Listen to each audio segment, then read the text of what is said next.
Assalamualaikum warahmatullahi wabarakatuh. Perkenalkan, nama saya Aulia Esa Putri dengan NIM D502000003, Program Studi Teknik Kimia Fakultas Teknik Universitas Muhammadiyah Surakarta.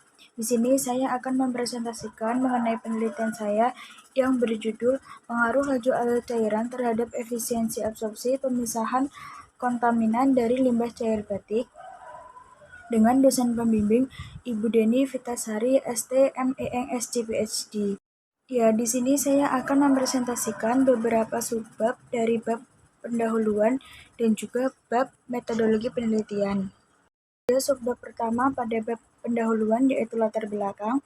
Penelitian ini dilatar belakangi karena pada proses produksi batik, penggunaan warna sintesis belum dapat ditinggalkan karena warna sintesis memiliki Kelebihannya adalah ketika pewarna sintesis ini diaplikasikan pada kain batik, warnanya akan lebih stabil. Namun, limbah cair yang mengandung bahan kimia dapat mencemari lingkungan apabila tidak diolah dengan baik.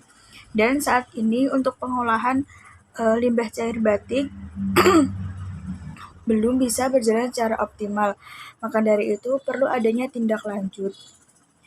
Salah satu metode yang bisa digunakan untuk mengolah limbah cair batik ini adalah menggunakan proses adsorpsi, yang mana proses adsorpsi ini lebih ekonomis dan tidak menimbulkan efek samping di lingkungan.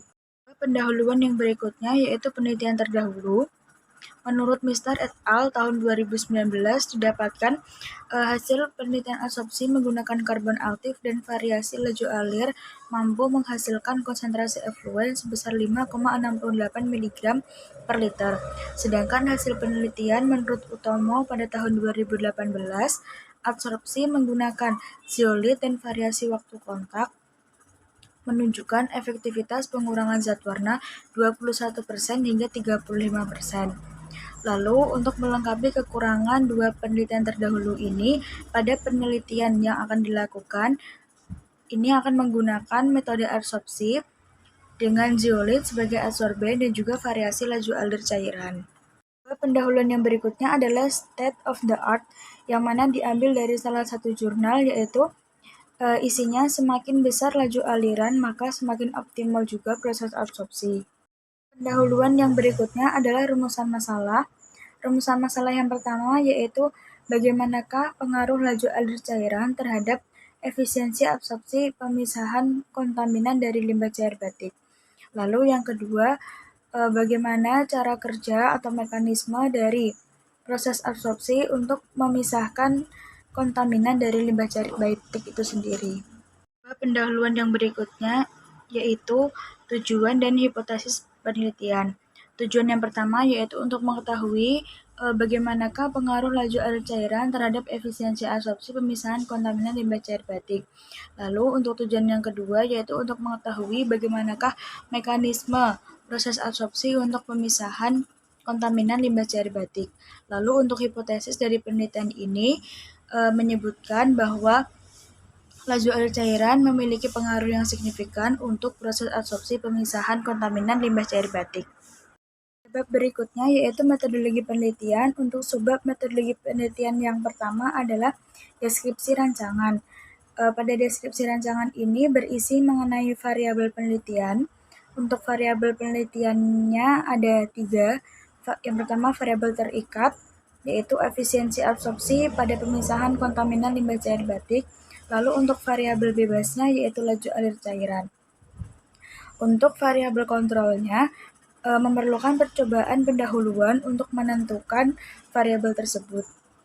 Bab metodologi penelitian yang berikutnya adalah tahapan penelitian. Yang pertama, mengidentifikasikan kontaminan dengan menentukan jenis kontaminan yang ingin dipisahkan dari limbah cair batik. Selanjutnya, persiapan sampel limbah cair batik dengan mengambil sampel limbah cair batik yang mewakili kondisi sebenarnya dan sesuai dengan parameter yang ingin diteliti.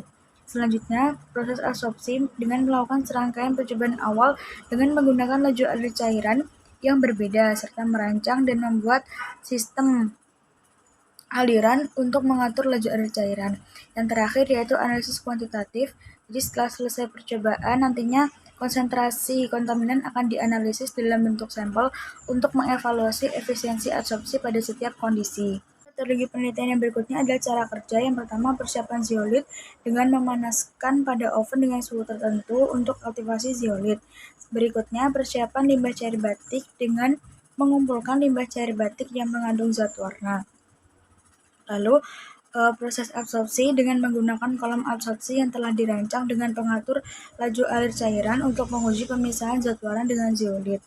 Lalu nantinya sampel akan diambil untuk dianalisis konsentrasinya menggunakan alat spektrofotometri.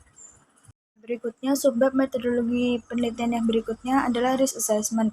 Yang pertama yaitu kontaminasi silang, di mana resiko ini dapat terjadi ketika ada kontaminan lain yang masuk ke dalam sampel atau limbah cair batik. Jadi limbah cair batik atau adsorbennya itu terkontaminasi oleh zat lain. Yang kedua yaitu variabilitas komposisi limbah cair batik.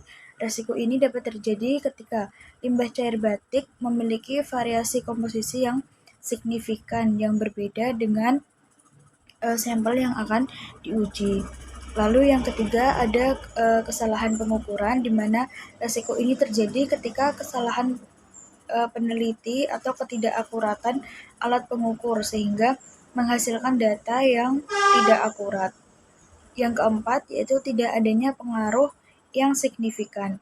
Resiko ini terjadi ketika tidak ada perbedaan yang signifikan dalam efisiensi absorpsi pada variasi laju alir yang diuji. Yang kelima yaitu kerusakan peralatan. Resiko ini bisa terjadi ketika peralatan yang digunakan ini mengalami kerusakan sehingga penelitiannya tidak berjalan dengan baik. Yang keenam, tidak adanya literatur yang cukup. Resiko ini bisa terjadi ketika terbatasnya literatur yang relevan mengenai pengaruh laju alir cairan pada pemisahan kontaminan dalam limbah cair batik. Berikutnya adalah metode analisis. Jadi hasil pemisahan zat warna akan dianalisis pada setiap laju alir cairan yang diuji dengan alat spektrofotometer. Metodologi penelitian yang terakhir adalah jadwal penelitian, di mana bulan pertama, minggu pertama yaitu persiapan bahan baku, minggu kedua itu pengecekan alat laboratorium dan pengambilan sampel. Lalu minggu ketiga dan minggu keempat melakukan aktivasi zeolit. Bulan kedua, minggu pertama dan minggu kedua yaitu proses absorpsi. Lalu minggu ketiga dan minggu keempat yaitu proses pemisahan zat warna. Pada bulan ketiga, minggu pertama dan minggu kedua yaitu menganalisis hasil. Minggu ketiga dan minggu keempat adalah penulisan laporan. Sekian presentasi yang dapat saya sampaikan. Terima kasih atas perhatiannya. Wassalamualaikum warahmatullahi wabarakatuh.